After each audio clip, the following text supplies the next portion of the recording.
Welcome back to the Metro on 1019 WDET-FM, Detroit Public Radio. I'm Tia Graham. The Charles H. Wright Museum of African American History has been a staple for generations of Detroiters. As history tells it, 1965 was a significant year for this country. It's the year 60 years of the Voting Rights Act. It was signed into law in 1965. And in that same exact year, the Wright opened its doors. Its founder, Charles H. Wright, was a man well known throughout Detroit, having delivered thousands of Detroiters at Hutzel Women's Hospital. Through the years, the Wright has been a place of learning, a place where field trips are taken annually and teaching visitors histories often left out of major cultural institutions. Joining me now to talk more about the Wright Museum ushering in 60 years is Director of Design and Fabrication, Kevin Davidson. Kevin, welcome to the Metro. Thank you. Thank you. So, Kevin, what is it like to see the Wright at 60 years old? What do you think Charles H. Wright would make of it today? I think he'd be pleased, definitely pleased with it, to have witnessed the museum progress from a three-row house on the boulevard to a larger facility built from the ground up in Detroit's cultural center, and finally, this 238,000 square foot building, that is that magnificent edifice, I think not even he dreamed of. I could only imagine what he would think right now. And in 1965, Wright and 30 others did originally founded the International Afro-American Museum that was on West Grand Boulevard you were just talking about. Excuse me. If you could just describe that space for folks who've never seen it.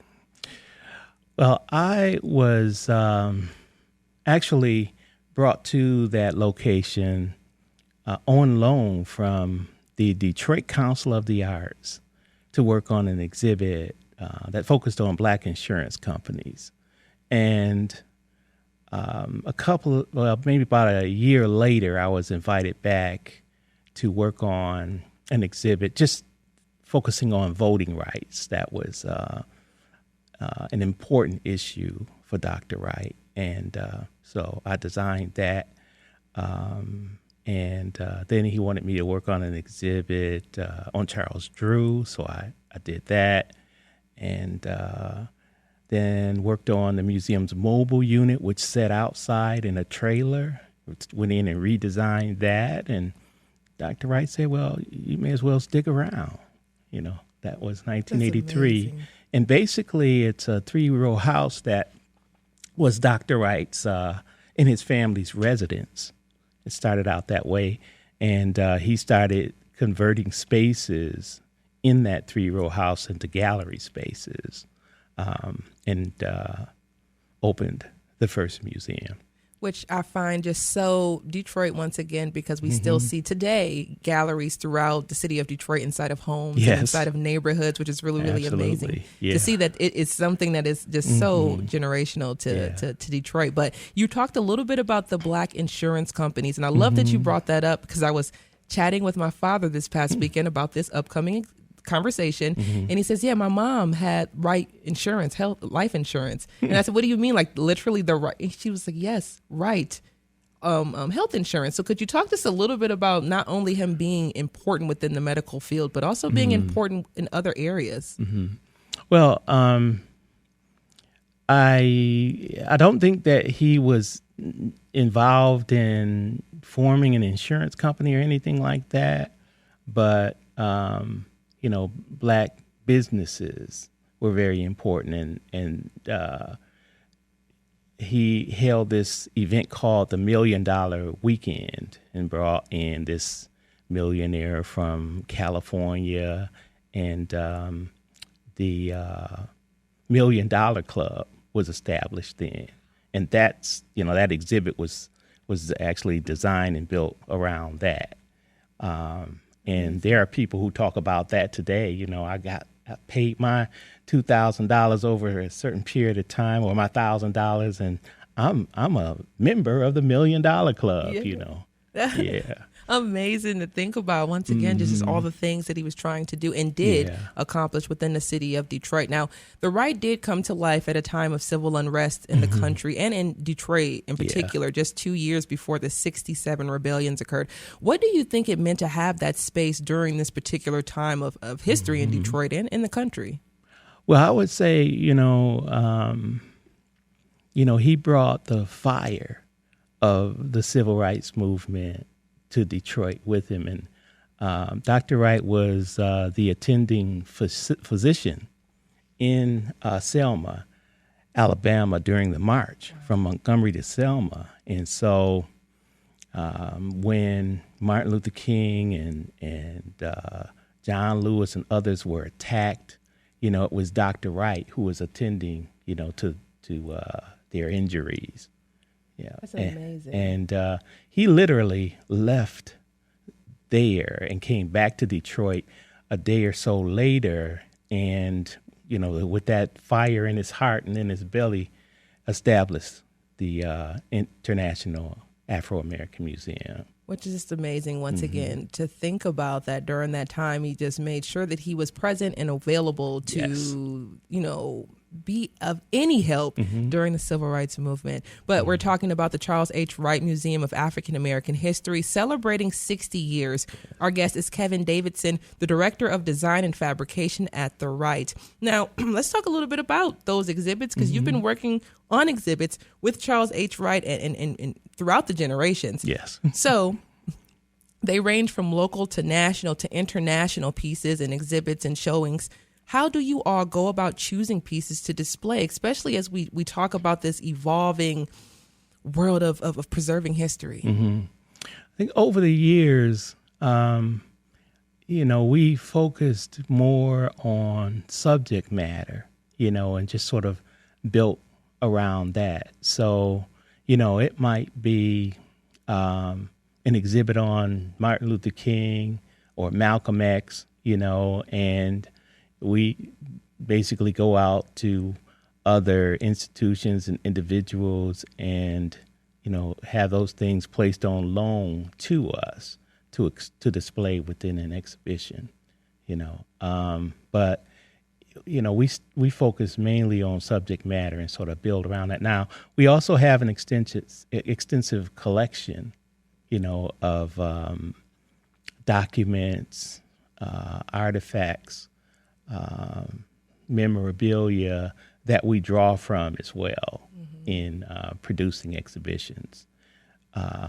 There was one exhibit that closed recently called Gems from the Wright, and that highlighted our collection. So everything was drawn from our collection for that exhibition. So we start with a concept and an idea, and then just kind of build around it and determining what the content's going to be. And it's a perfect segue for us talking about the exhibitions and the things that are mainstays or staples of the Charles H. Wright Museum. Recently on social media, I was scrolling away on TikTok, and a man about my age was talking about his time in middle school going to the Wright and experiencing at the slave ship replica in the museum. Here is a clip of that. All right. Detroit fam, did anybody else, elementary school or middle school, took you on a field trip to go to the Charles H. Wright Museum as a kid, and you got excited, and y'all get there, you looking at all the art, and then they walk you on over to the slave ship. They walk you through it. You can see all the models of the ancestors, and they in these tight spots, and you can hear the groanings, y'all. I still got PTSD to this day. To this day. We could have went to the Science Center again. I would have loved a back-to-back trip to the Science Center. I would have loved to go up to see the little the electric show they used to do in the Science Center. Act like you get zapped. Everybody's sitting down in this room. They got like the little electric ball going on. The performance. I used to love that. Y'all took us to the Charles H. Wright Museum. I'm scarred. I need to be paid compensation. I already had to watch Roots as a kid. And then now y'all took me to go see Roots in 3D. Now, I think it's still there. And I still think that it should be a field trip because it's very important for kids to experience this, because we can't forget what the people went through. You know, they're already trying to erase history, but I'm just saying, it was a very traumatic experience. And our school can't be the only one, because I went to DPS schools all my life. So I know there's some other DPS schools, y'all went on field trips like this. And the first thing I thought of when I heard him say that was, of course, we all have memories, especially a certain age of us who grew up in the city of Detroit, and that was something that we did at least a few times throughout our time in school, from middle school up through college or high school, where we experienced that. And I remember the first time I experienced seeing the slave ship up close, and I just thought to myself, I had zero ideas. One thing to read about it and to learn about it in the classroom, but to actually see it in person, like he said, in 3D, quote unquote, it is something, once again, that is such a core memory for so many Detroiters. So if you could talk about the slave ship that is at the Wright Museum, and where did it come about? Initially, we had a form of a slave ship, although, you know, it was kind of abstract when the museum initially opened in 97. The new museum, and it was an exhibition called Of the People, and it was accused of being antiseptic, you know, and that didn't have any feeling. And so when Christy Coleman came in around 2002 or 2003. Probably 2002, you know, she went about this whole process of dismantling that. And, you know, we all sat down and brainstormed and came up with this concept for an exhibit that would be more experiential. And then you walk through a series of environments that tells our story from the beginning of mankind all the way through like the 1980s or so. And it's 22 galleries literally that you walk through. So, you know, it's tracing our story and giving us an opportunity to tell the history, to right some wrongs, and give you an opportunity to feel it when you walk through these environments. And so the slave ship is the centerpiece of all of that, with the two levels. And the museum was constructed in such a manner that you could add a second level in the space. And so we took advantage of that opportunity and did it. And, you know, we wanted you to walk on to a full-scale slave ship, you know, and experience it and feel it. People literally come out, you know, shaking and crying, you know, because you walk out of the door of no return onto this slave ship, you know, with the sea on the right and the left, and, you know, other ships heading your way, and you know, a young man being branded there on the ship. And then you head to the lower level of the ship, and then you have what is called the Brooks Plan, which basically involved taking a massive cargo ship and converting it to a slave ship. So you've got all of these different level shelves basically down there, so you could pack as many as 700 people in that space. And it's difficult to just kind of walk through there and not come out without feeling something. That's right. And once again, my guest is Kevin Davidson, Director of Design and Fabrication at the Wright Museum, which is celebrating 60 years of history this year. And just like we heard from that clip, it's such a core memory for so many Detroiters. And as you're saying, that switch and that change with the slave ship happened in that early 2000s time frame. So it truly is a core memory for so many of us who grew up at a certain time, and seeing that change happen and experiencing that. But may you just talk a little bit about the importance of having an effective exhibition and the importance of having it to scale as it was, as it still is. Like you just said, just walking through it and experiencing it is something that you can only experience. Yeah. I think, it's one thing to have like a diorama, something that's at, 1/10, 1/8, or 1/5 scale of something versus something that's full scale, because it places you in the environment, and when we take people on tours, we want them to believe and feel like, they've stepped back in time and that they're a participant here. Imagine yourself on, those shelves in the Brooks plant, or getting branded up here on the top of this ship, or being tossed overboard because, there's a British patrol ship coming, and you won't be prosecuted if the bodies are not there.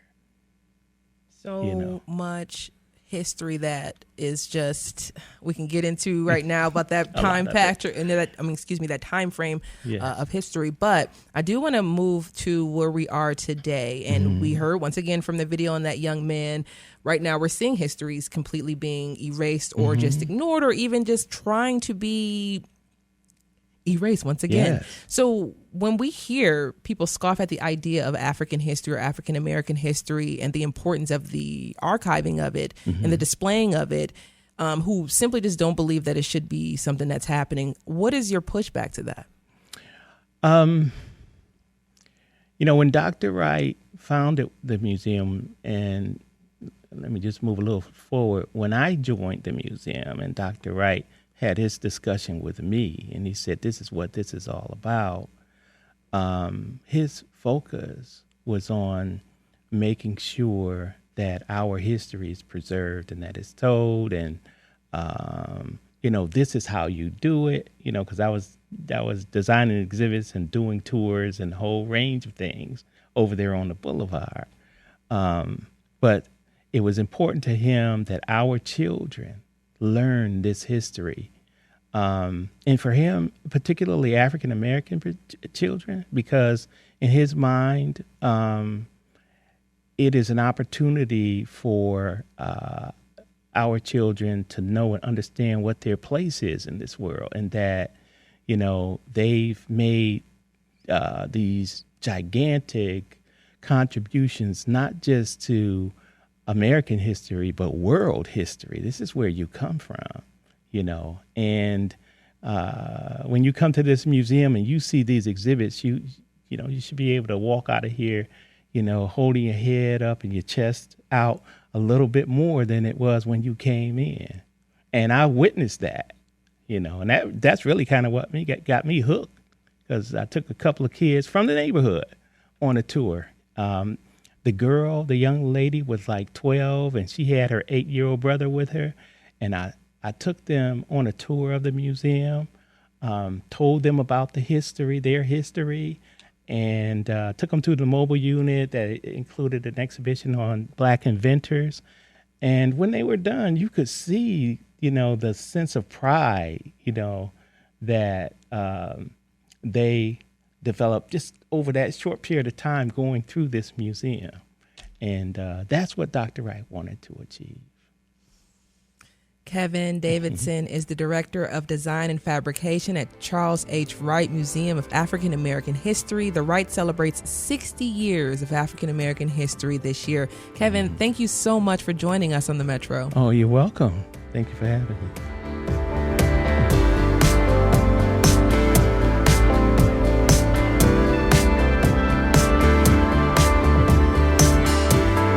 Coming up, Detroit has a rich jazz history, and there's a new book written to educate and inspire the next generation of jazz fans and players. So up next, we'll have a conversation with the author of that book. You all stay right there. This is The Metro.